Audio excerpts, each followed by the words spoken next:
Bonjour à tous, elle est entrée à 21 ans chez EDF GDF, diplôme de marketing en poche, a adhéré 6 ans plus tard à la CFE-CGC. Son parcours syndical est notamment marqué par la question de l'égalité professionnelle entre hommes et femmes. Elle a été élue il y a 2 mois à la tête de la centrale des cadres et vient de participer, comme les autres dirigeants syndicaux, à la grande conférence sociale. Bonjour Carole Couvert. Bonjour. Cette grande conférence sociale à laquelle vous avez participé pour la première fois en tant que présidente de la CFE-CGC, ça a servi à quelque chose ? Alors à ce stade, nous restons sur notre fin pour la CFE-CGC, puisqu'en fait, j'avais participé à la première conférence sociale qui était dans un contexte très différent. Élection présidentielle, nouvelle méthode, donc tout ça a permis de gagner la confiance des partenaires sociaux. Très gros dossier à l'époque au menu de cette conférence. Tout à fait. Et là, 1 an plus tard, le contexte est très différent. Tous les voyants sont au rouge, chômage galopant, nous sommes entrés en récession, baisse du pouvoir d'achat, donc nous mettions le paquet, nous comptions sur cette conférence pour en faire un grand temps fort de l'emploi et notamment nous demandions un vrai plan de relance de l'emploi avec des mesures concrètes et pas une feuille de route classique. Et ça n'est pas le cas, clairement. Ah, aujourd'hui, ça n'est pas le cas. Ça n'est pas le cas, c'est-à-dire que le président de la République, à la fin de la première demi-journée avec les partenaires sociaux, a fait un discours qui a donné un certain élan, qui a démontré qu'il avait entendu un certain nombre de propositions. Il a repris 3 propositions de la CFE-CGC sur l'alternance pour les 3e cycles, sur la prise en compte des années d'études supérieures pour la retraite et sur l'harmonisation fiscale. Derrière, les ateliers se sont tenus, mais le discours du Premier ministre de clôture a donné l'impression de refermer toutes les portes et en tout cas n'a pas fait de l'emploi la priorité de la feuille de route. Cette mise en scène du dialogue social, c'est vraiment important selon vous ? Alors, ce n'est pas une question de mise en scène, c'est une question de méthode. Le fait d'associer les partenaires sociaux à la discussion, d'avoir de vraies concertations, c'est fondamental. Ça veut dire qu'il y a un dialogue social et à ce moment-là, nous pouvons faire des propositions concrètes. C'est ce qui s'est passé. Nous avons fait des propositions sur l'assiette pour l'impôt sur les sociétés, pour redonner de l'oxygène aux TPE, PME. Nous avons proposé 2 nouveaux critères sur le crédit d'impôt recherche. Dépôt du brevet en France, développement de la filière en France. Nous avons proposé de mettre en adéquation les filières d'avenir, les filières scolaires. Nous avons proposé de réindustrialiser en travaillant sur l'image de l'industrie. Bref, nous avons fait une quinzaine de propositions concrètes pour faire que l'emploi puisse être à nouveau créé et recréé en France. Or, au final, nous restons sur notre fin. Nous pensons nous être même trompés de conférence, qu'il ne s'agissait pas de la conférence de l'emploi, mais de celle de la formation. Vous voulez dire par là qu'on en est resté au stade des incantations? À aucun moment vous ne sentez le gouvernement prêt à ouvrir les sujets que vous évoquez à l'instant? Alors en fait, sur l'atelier emploi-formation, puisque l'emploi était traité dans 2 ateliers, emploi-formation et filière d'avenir, c'était un sujet transverse. L'atelier emploi-formation, la première demi-journée sur l'emploi, s'est soldée par 3 rendez-vous, juillet, septembre, octobre, des rendez-vous de bilan. Ça n'est absolument pas ce que nous attendons. Les dispositifs emploi d'avenir, contrat de génération sont certes intéressants, mais ce n'est pas avec ces dispositifs que nous allons créer et recréer de l'emploi en France. L'idée pour nous, c'était de capitaliser sur les savoir-faire, les talents français pour faire revenir des entreprises ou alors faire relocaliser un certain nombre de choses. Alors, un des dossiers importants de la rentrée, le dossier important de la rentrée, ce sera la réforme des retraites, évidemment. Oui. Vous abordez ce dossier dans quel état d'esprit et avec quelle priorité? Alors, pour nous, il est fondamental de redonner des perspectives aux jeunes sur le dossier des retraites, qu'ils n'aient pas l'impression d'être la génération sacrifiée. C'est pour cela que nous demandons la prise en compte des années d'études post-bac dans le calcul de la retraite. Là, le président de la République semble nous avoir entendus. Maintenant, nous allons voir comment cela se traduit. À côté de ça, il est fondamental que nous puissions avoir un financement pérenne.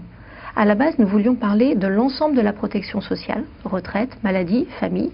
Le gouvernement a fait un autre choix, celui de parler de la retraite.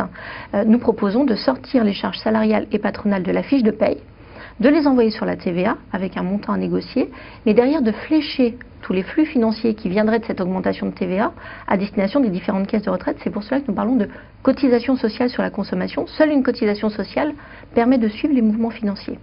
À côté de ça, nous refusons la désindexation pour pas que nos retraités deviennent pauvres et nous demandons au gouvernement de travailler sur l'emploi des seniors. Parce que sinon, emmener les salariés de l'encadrement ou les autres à la retraite en passant par la case chômage à partir de 55 ans, ça n'est pas acceptable pour la CFE-CGC. Sur la question des régimes spéciaux et du régime des fonctionnaires, oui. Quelle est la position de la CFE-CGC? Alors pour nous, ces régimes ont une histoire. Il ne s'agit pas de les changer en un claquement de doigts. Il s'agit pour nous, avant de toucher au régime des fonctions publiques, de faire une vraie fonction publique de métier, de mettre en place une vraie gestion prévisionnelle des emplois et compétences et d'avoir une vraie politique salariale dynamique, ce qui est mal parti avec l'annonce de la ministre en charge des fonctions publiques du gel du point pour la 4e année de suite. À 2 jours de la conférence sociale, ça a été vécu comme une provocation par nos collègues agents des 3 fonctions publiques. Comment sentez-vous l'état d'esprit des autres organisations syndicales à l'approche de ce chantier majeur des retraites? Vous sentez une crispation certaine du côté de la CGT et de FO et une volonté d'aller de l'avant chez les réformistes dont vous faites partie? La CGT a déjà appelé à des mouvements de grève en septembre. Ça n'est pas la tradition de la CFE-CGC. Nous utilisons tous les voies et moyens de la concertation et de la négociation avant d'aller dans la rue. Là, en l'occurrence, je pense que le clan des réformistes est vraiment dans une posture de discuter.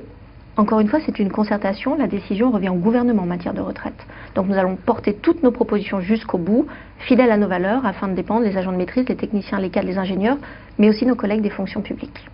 Je le disais, vous avez été élu il y a 2 mois maintenant, à oui. la tête de la CFE-CGC, et au terme d'une longue querelle interne avec votre prédécesseur, ça a laissé des traces, j'imagine? À partir du moment où il y a 2 équipes, ça laisse toujours des traces dans une organisation. Donc là, l'idée, dès la fin du congrès, c'était vraiment de mettre les pansements, de travailler de concert. Nous avons tenu le fameux séminaire stratégique avec, pour la première fois, l'ensemble des présidents de fédération, nos 16 fédérations, nos 22 présidents de région, nos 28 élus sortis du congrès et nos salariés confédéraux. Tout le monde était présent. Il s'agit maintenant, à partir du travail qui a été fait pendant ces 3 jours, de bâtir notre premier plan stratégique CFE-CGC, c'est-à-dire imaginer où nous voulons emmener l'organisation dans 3 ans. Au fil du temps, on a un petit peu l'impression que la CGC peine à peser aujourd'hui sur le paysage social, syndical, sans doute à cause des querelles internes dont je parlais à l'instant. Que comptez-vous faire pour redonner du poids aux syndicats? Alors déjà, il est fondamental pour nous que nous nous appelions bien CFE-CGC, parce que quand vous nous réduisez à CGC, vous nous amputez de la moitié de nos adhérents. Vous parlez du nom, je crois que c'est un de vos projets, le changement de nom. Oui, c'est un chantier que nous allons ouvrir en septembre, avec une échéance pour 2014. En revanche, pour avoir plus de visibilité, il faut des propositions concrètes et des propositions d'anticipation, et c'est ce que nous avons fait pendant notre séminaire, et c'est ce qui nous a permis d'arriver à cette conférence sociale avec une liste de choses concrètes à demander au gouvernement. C'est ce qui fait que nous y sommes allés exigeants, déterminés, constructifs, mais c'est aussi ce qui explique que pour nous c'est une occasion ratée en matière d'emploi aujourd'hui à ce stade. Des discussions en vue d'un rapprochement avec l'UNSA, c'est encore à l'ordre du jour? Ah non, ça c'est plus à l'ordre du jour du tout. Okay. Ça a été enterré par l'ancien président au mois d'octobre 2012 et depuis, non, octobre 2011 pardon, et depuis il n'y a plus de discussion. Plus un sujet. Non, ni avec l'UNSA ni avec d'autres organisations syndicales. Là l'objectif c'est bien de redevenir nous CFE-CGC la première organisation qui défend l'encadrement. Merci beaucoup, Carole Couvert, à bientôt. À bientôt.